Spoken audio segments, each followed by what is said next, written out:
కోహిర్ మండల పరిధిలోని కవేలి చౌరస్తా వద్ద ఎస్సీ వర్గీకరణకు మద్దతుగా కాంగ్రెస్ పార్టీ నాయకులు కార్యక్రమం నిర్వహించారు। ఈ కార్యక్రమంలో కాంగ్రెస్ నాయకులు కె ప్రసాద్ రెడ్డి మాట్లాడుతూ కాంగ్రెస్ పార్టీ ఎస్సీ వర్గీకరణకు మద్దతు ఉంటుంది అని, అలాగే ప్రతిపక్షమైనటువంటి బీఆర్ఎస్ పార్టీ కూడా మద్దతు తేల్చాలని అన్నారు। మాదిగ బిడ్డలు అధైర్యపడ్డొద్దన్నారు।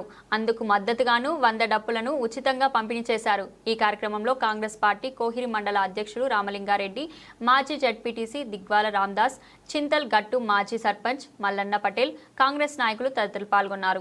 ఇప్పుడు వచ్చినాను, మీరందరూ వచ్చిండ్రు, మనం సమావేశమైనము కృష్ణ ఆధ్వర్యంలో। ఖచ్చితంగా దీనికి 100 డప్పులతోటి మా తరఫు నుంచి నేను చేసినాను। ఇంకేమైనా సహాయ సహకారం అవసరం దీనికి నేను ముందుంటా అని చెప్పి ఈ సభాపక్షంగా నేను హామీ ఇస్తున్నాను మీకు। Thank you so much. చాలా నమ్ముతుందండి, అందుకని మీకు అందరికి చెప్తున్నా 100% ఈ అసెంబ్లీ సమావేశంలో రేవంత్ రెడ్డి గారు ఈ బిల్లు ఖచ్చితంగా ఇంట్రొడ్యూస్ చేస్తారని నాకు గట్టిగా నమ్మకం ఉంది।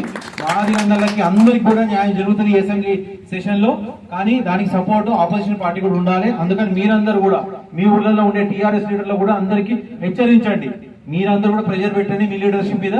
మీ మాణిక్రావు ద్వారా మన కేసీఆర్ ని కేటీఆర్ ని అందరినీ పోయేసి ఈ బిల్లుకి మేము సపోర్ట్ ఉన్నామని ఏకగ్రీవంగా వాళ్ళు కూడా ఒక తీర్మానం చేయాలి। టీఆర్ఎస్ పార్టీ కూడా, బీజేపీ కూడా తీర్మానం చేయాలి, చేసి అందరూ వచ్చేసి ఎస్ మేము నిలబడుతున్నాం దీనికని చెప్పేసి చేసేట్టుగా మీరందరూ కూడా లోకల్ లీడర్షిప్ మీద ప్రెజర్ తీసుకురండి। అండ్ ఫైనల్ గా నా పొలిటికల్ పార్టీగా సంబంధంగా ఒక్క స్టేట్మెంట్ మీడియా మిత్రులు కూడా చెప్తున్నా, ఇది ఖచ్చితంగా రాయండి। ఇప్పుడు ఎవరైనా కానీ